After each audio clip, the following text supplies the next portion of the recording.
Dear Indian friends, greetings from Bell'Italia 88 and welcome back. I'm Caterina Brazzi-Castracane, I am an historian and I am here in collaboration with the Italian Culture Center in New Delhi to share with you another appointment dedicated to the rediscovery of some wonderful cities in Italy. And in this direction today, we are going to talk about Verona, a city that you can consider as the perfect icon of the city of love and wine, even because this is the city where was set the tragical love story between Romeo and Juliet, and also a city with a specific and important link with the Valpolicella land, one of the most important territory in Italy designated to produce important and famous wines. Today, Verona is a small town in the north part of the Italy peninsula in that region called Veneto, and it is a city completely protected by UNESCO because of its important cultural heritage. And at the same time, this is a wonderful place where it's still possible to enjoy amazing enogastronomical pleasures and masterpieces that are still served inside the ancient wine houses and restaurants that are part of the historic center. Actually, the origin of this city was basically related probably with an ancient tribe, the Euganei or Reti. But actually, for us, it's important to remember that the real starting point of the huge history of this city is related with the moment when the Romans decided to transform this settlement into an important colony in that part of the Italy peninsula. Because you have to imagine that after that moment, quickly the city rose in importance, even because it was, but actually is still is at the junction of main roads realized by Romans to connect that part of Italy with the north part of Europe. During the Roman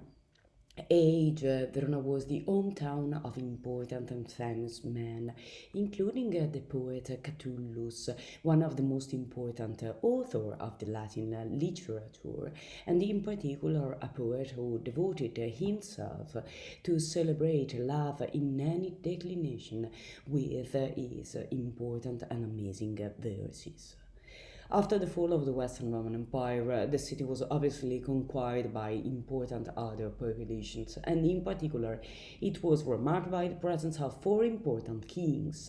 First of all, the city was conquered by the Ostrogoth king Theodoric, the same we had already met together talking about another important cultural city in Italy, Ravenna, the huge capital of the empire. But after the Ostrogoth, the city was conquered also by Lombards, and with them we can find the king Alboino, one of the icons of the ancient Italy in general. But also the important king Charlemagne conquered this city. This king, destined later to be remembered as the first emperor of the Holy Roman Empire, whose link with this city was also remarked by the decision of his son Pipino to transfer there his residence.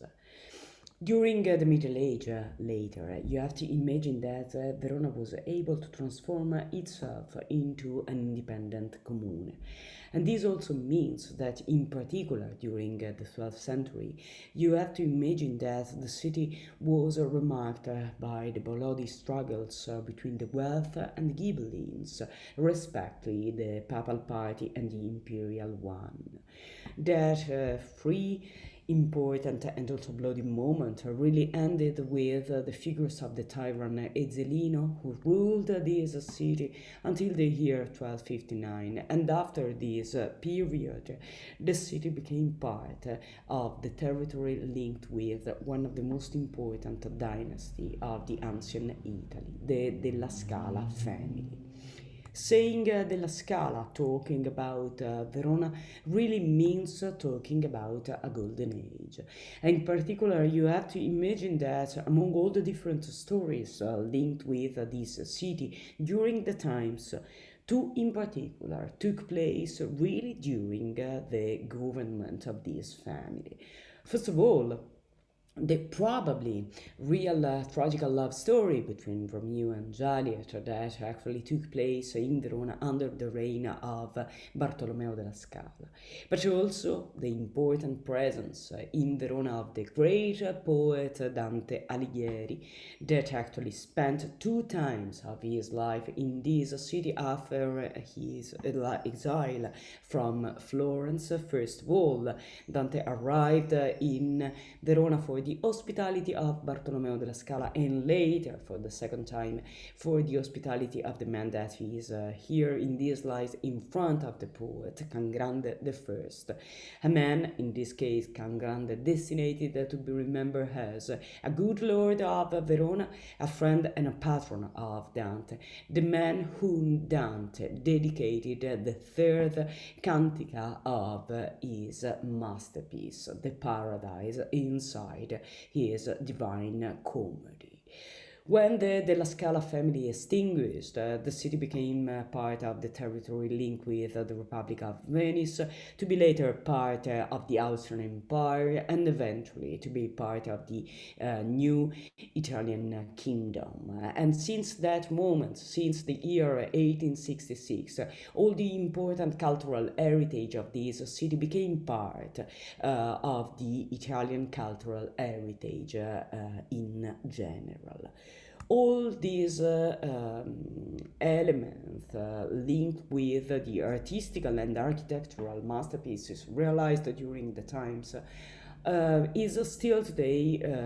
bordered inside a specific part of downtown, a specific bend of the Adige River that you can see here in this part of the map. That is a sort of secret part of downtown. We are going to discover together different monuments that were realized in that part of the city during the centuries between the Roman age to the modern age, and actually we will talk about later at the last part of this lecture also about two more monuments situated here in this part of the map. First of all, the medieval castle called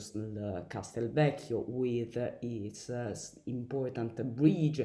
called the Scaligero One, and actually about the huge basilica dedicated to San Zeno, one of the most remarkable examples of Romanesque style realized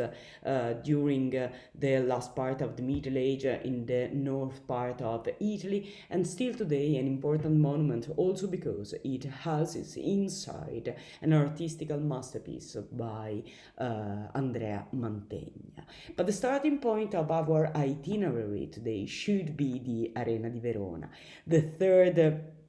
largest amphitheater in Italy after the Colosseum in Rome, and the example of the amphitheater of Capua in the region of Campania, and actually realized by Romans during the 1st century AD to celebrate the power of the empire. This aim was also realized organizing inside the amphitheater important and bloody battles between gladiators and exotic beasts, and during the times these Roman monuments was transformed several times with different aims. But we have to consider that maybe the real starting point of the second life of this Roman monument really is the year 1913, because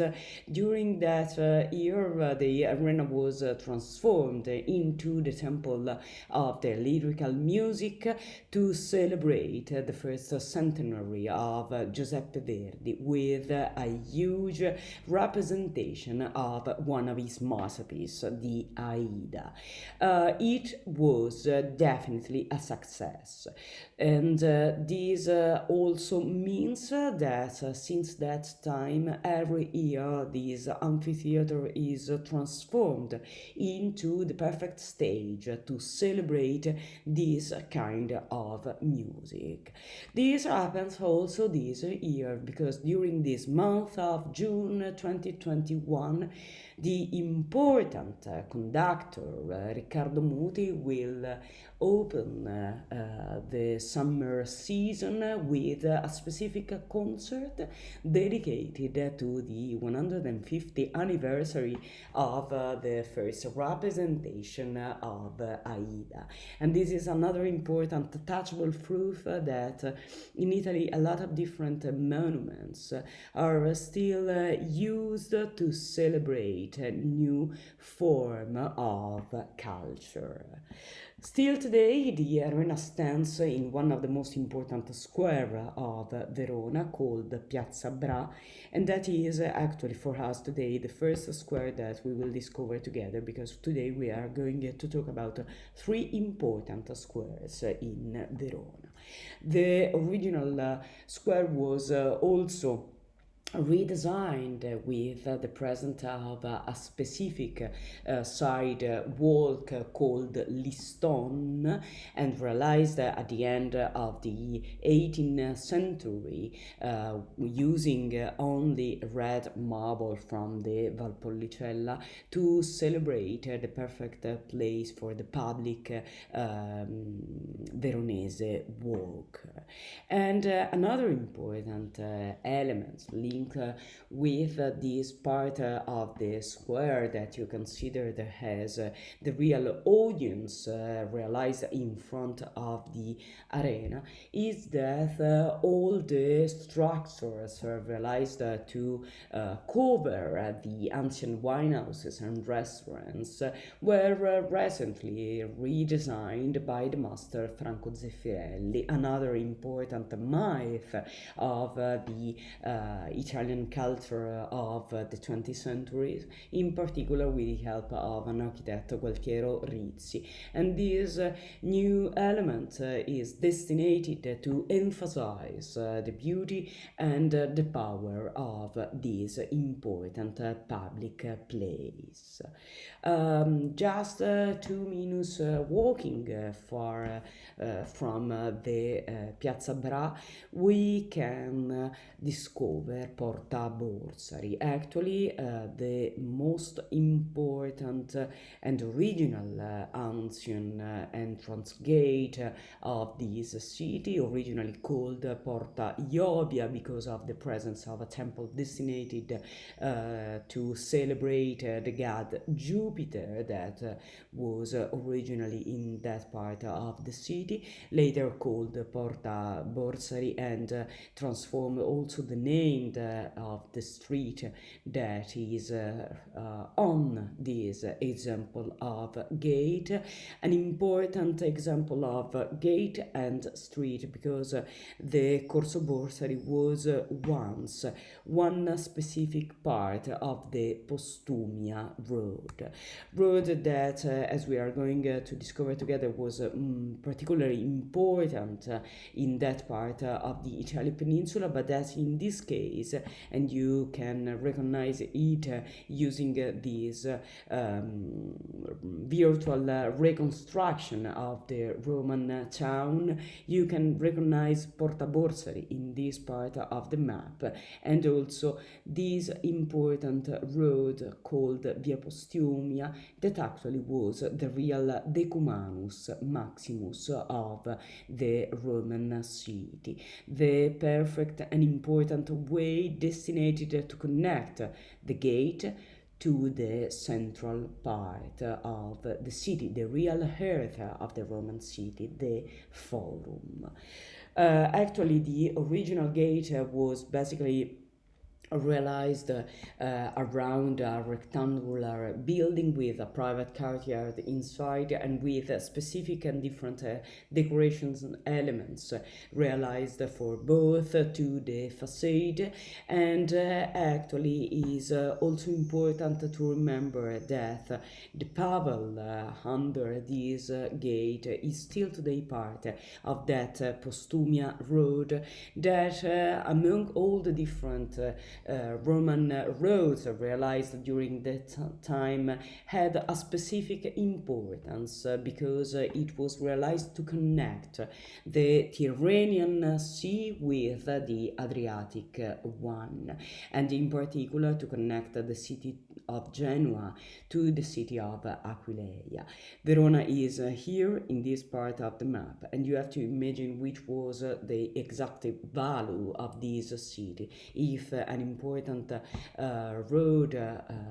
as the Postumia one was the real Decumanus Maximus in that Roman town. Actually, still today, walking on this part of the street, we can arrive to discover the original Roman Forum transformed during the centuries into the perfect icon of the public market square.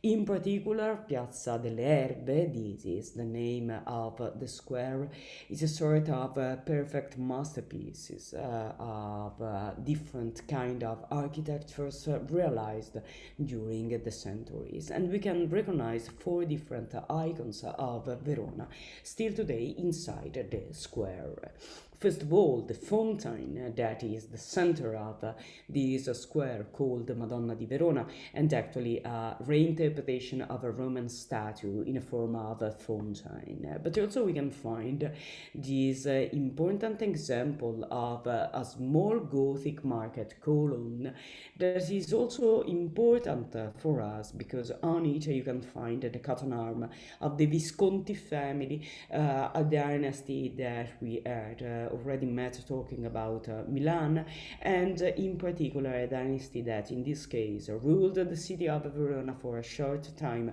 after the Della Scala family. But the first monument hidden inside this square is a sort of canopy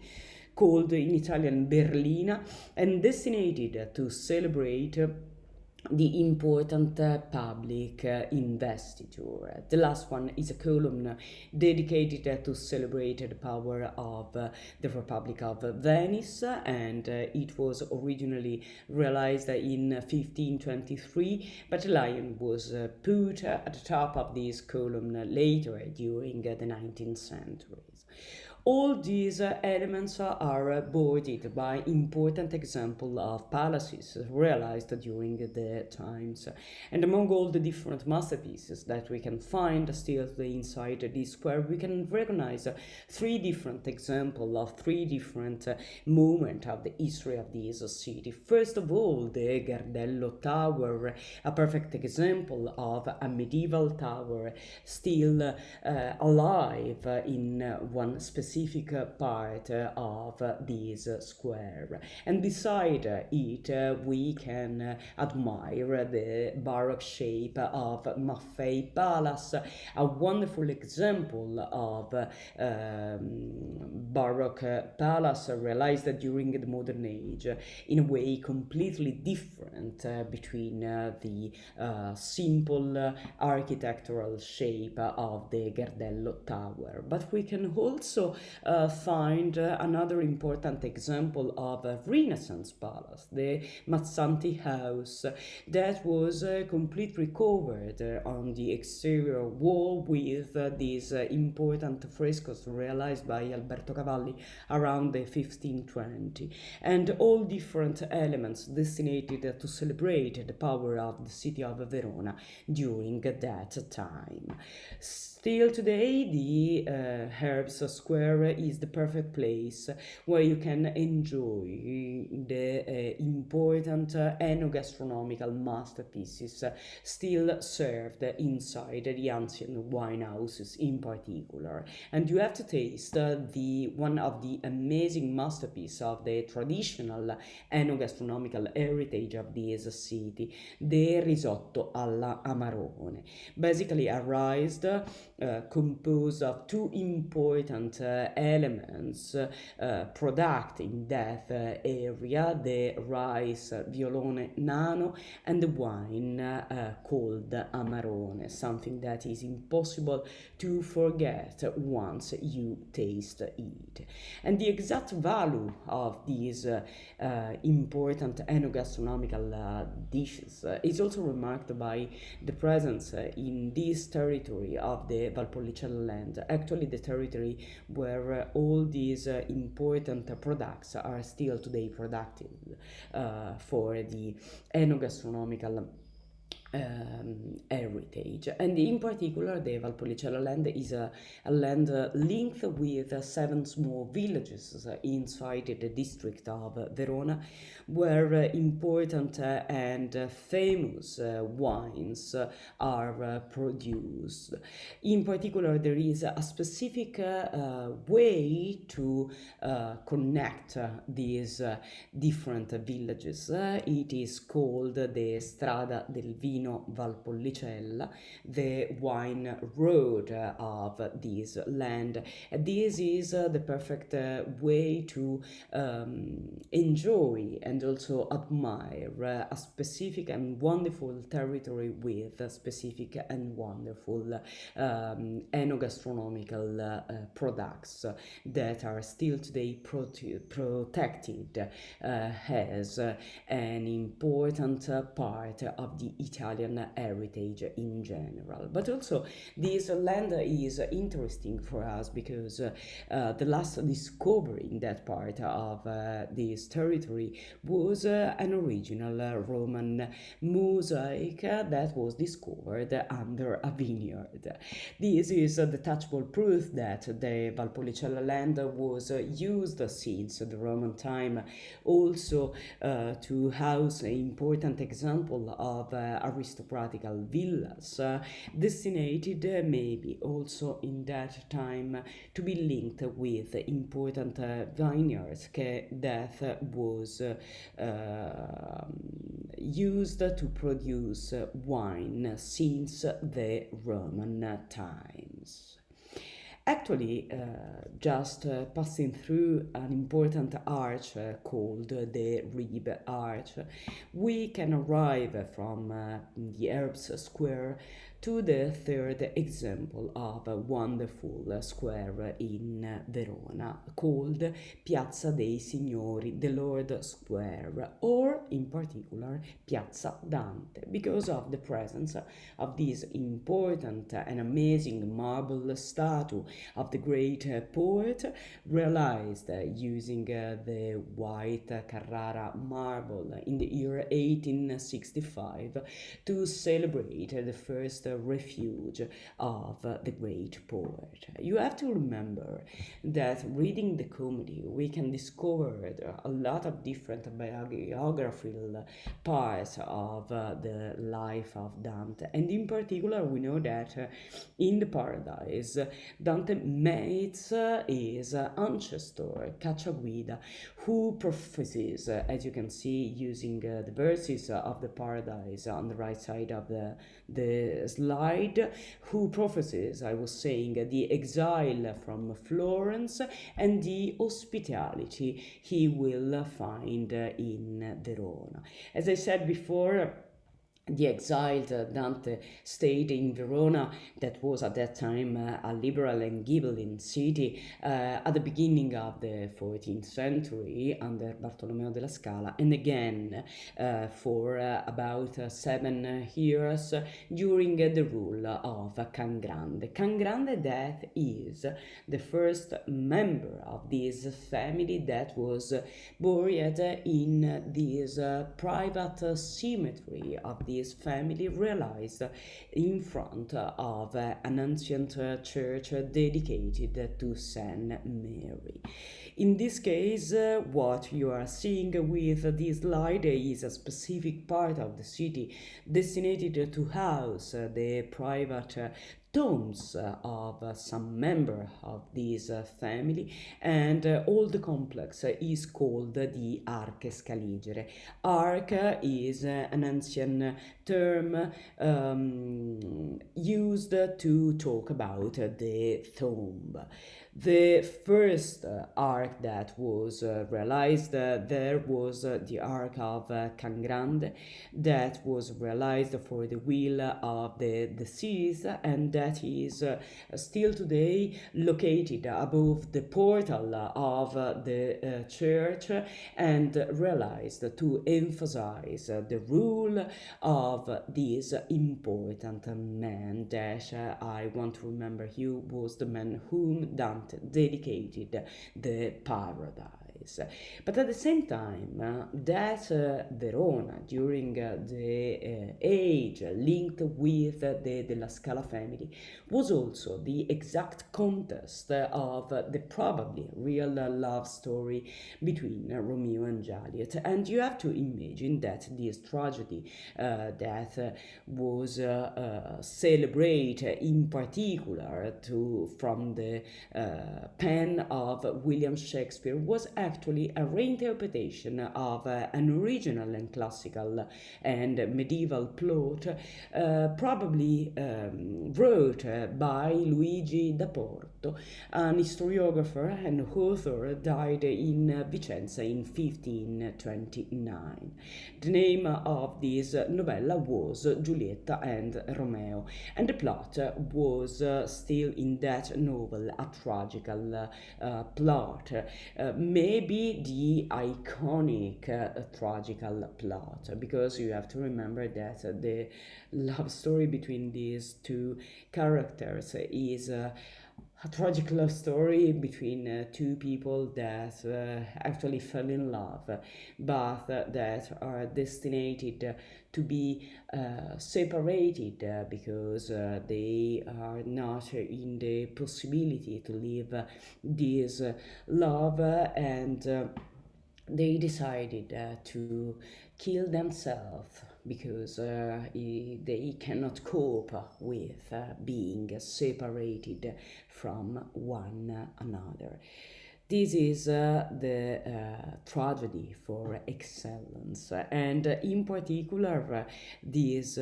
elements were several times renamed in different moments and by different authors of the international literature. But what is interesting also for us is that the surname of the families of these two heroes, the Montag and Capulet, were well known also to the poet Dante, who inside a specific part of his comedy, in particular inside the second cantica of his masterpiece, The Purgatory, brought about the difficult moment in Verona during that time because of the struggles between the wealth and the Ghibellines. And in particular, and you can see also in this case the original versions of Dante translated in English, he named the family Montecchi and Cappelletti, that actually could be translated as Capuleti. Anyway, something is really certain that in the different stories there are a lot of reference to historical facts and to a specific part of the city of Verona that definitely the popular traditions has identified some squares, streets, and in particular two monuments to be the perfect stage of this tragic love story. In particular, we can discover together the house that is supposed to be the Juliet's house, an important and original monument realizing during the 13th century and destined to be remembered as the Cappello families because of this specific sign that you can find on the facade of this important building. And in this case, the house that you are seeing with this photograph was completely redesigned during the first part of the 20th century by the hand of Antonio Avena, an important architect of that time, who redesigned all the original buildings according to the new interpretation of the Gothic style. And still today, in the private courtyard, in front of the amazing and important balcony of Juliet, you can find this bronze statue realized by the sculptor Nereo Costantini. But also we can recognize the supposed Romeo's house, in this case a private house, um, realized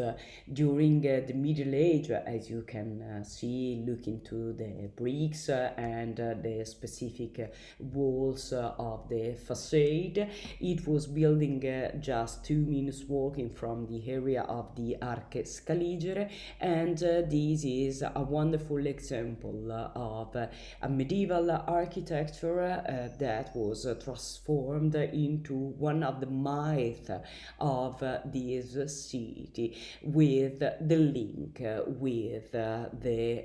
plot of this love story that is actually part of the cultural heritage of this city.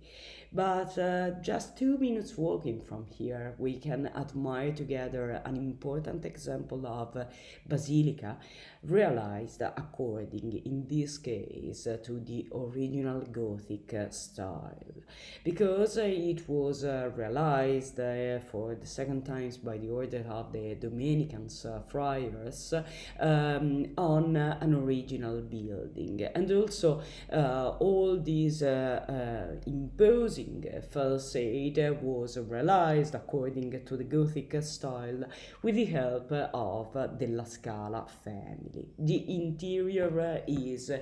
amazing, also because it extends over three largest aisles supported by 12 impressive pillars, realized also in this case as the Liston and the Arena, with the red marbles from the Valpolicella land, and partially covered with important artistical masterpieces. The reason why we are discovering together this important basilica is the presence inside it of a masterpiece by Pisanello, realized originally for the will of Andrea Pellegrini, who had a private chapel inside this basilica and dedicated to the theme of Saint Stacia and Saint George. What remains today to these original frescoes is the part dedicated to the figures of Saint George and the princess, and in particular we can see the scene when the knight George is here in front of the princess, that you can recognize here in this part of the frescoes, under behind the figures of the horse, and you can see the knight in the moment before he is departing to kill the dragon, the symbol of the devil. And what is amazing also to notice is that you can feel the fear on the face of this knight, that is a human destined to help Christianity and also to destroy the dark part of the life, a metaphorical interpretation of the devil, in this case saying the idea of God. But another important icon of this city is the medieval, the perfect interpretation in one way of a medieval castle, Castel Vecchio, that actually was realized during the government of another important member of this family, the della Scala Can Grande II, during the second part of the 14th century, and destined to be realized realized with the castle in one part and with the specific bridge, the Scaligeri one, to create it, to link the banks of the Adige River to be the perfect escape street from the city. And in this case, the castle was transformed several times during the centuries, and in particular, at the beginning of the 20th century, it was transformed by the same architect who restored the Giulietta house, Antonio Avena, according to the neo-Gothic style. And the castle was at that time chosen to be a perfect and important museum destined to house several examples of collection. Unfortunately, during the dramatic fascist period, and in particular during the Second World War, the castle was transformed to house important political moments and also partially destroyed during the last part of the Second World War. After that moment, and in particular since the year 1958, the castle was transformed into one of the more important works realized by Carlo Scarpa, a real genius of the Italian architecture during that century. And in particular, he transformed this museum according to the new techniques of museography. And still today, in this way, Castelvecchio is one of the most famous museums of Verona, but actually of Italy. And after this link with the contemporary life in Verona, I would like to end this lecture talking about this wonderful and amazing example of Romanesque architecture realized in the north part of Italy at the end of the Middle Age. The Basilica of San Zeno, originally realized there to celebrate the power of the 8th Bishop of Verona, San Zeno. And actually, the basilica was redesigned and enlarged several times, and in particular, it was consecrated in a specific moment at the presence of the King Pipino, the son of Charlemagne, in particular in the year 806. During the centuries, the basilica was also enlarged and transformed in different ways, but still today the facade is the most remarkable part of this exterior, and it is actually wonderful also because it is enclosed between these two different examples of towers. First of all, a medieval tower, the last part of the ancient monastery, and right side of this part you can recognize the original bell tower, completely different from the other. But on the facade, the most remarkable part is linked with the rose and the protiro, the real access of this church, respectively realized by two important masters of that time, Brioloto and Niccolò, between the 12th and the 3rd centuries, and designated among the most remarkable example of Romanesque in Italy, but in general in Europe. The inside is wonderful and powerful. Also, because you have to imagine that this is a basilica realized on two different levels, and you have to imagine that all the walls were partially covered with important example of frescoes or other artistical masterpieces. But in particular, inside we can find the amazing political realized by Andrea Mantegna during the second part of the 15th century and dedicated to celebrate the power of the Holy Virgin Mary for the will of the abbot of the Basilica of San Zeno at that time, Gregorio Correr. Still today, this wonderful artistical masterpiece is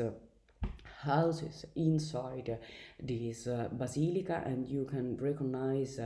all an important and orchestral celebration of the power of the Holy Virgin Mary and the Child. Holy Virgin Mary that is here portrayed on throne with the baby, and in particular with a nimbus realized is exactly as the rose that we had already seen on the facade of the church. You can admire all these joyful angels realized around this specific scene, and in particular around the Holy Virgin Mary we can find different saints realized to celebrate the power of faith. You can recognize Saint Peter with the keys on his right hand, Saint Paul, Saint John the Evangelist, and also in particular San Zeno, the saint who the basilica is dedicated. But also on the right side you can recognize San Bernardo, San Lawrence, San Gregory the Great, and also San John the Evangelist. I'm sorry, the San John the Battista. And in this case, you can admire all the different elements realized to emphasize the power of faith using the main saints and in particular the figures of the Virgin Mary with the child. And the last important part of this masterpiece that is important also to notice is that the power of faith is also remarked by the presence exactly at the top of this important representation of a light that is the perpetual and touchable representation of faith and also of the possibility of God to survive to the dark moment of death. This is one of the amazing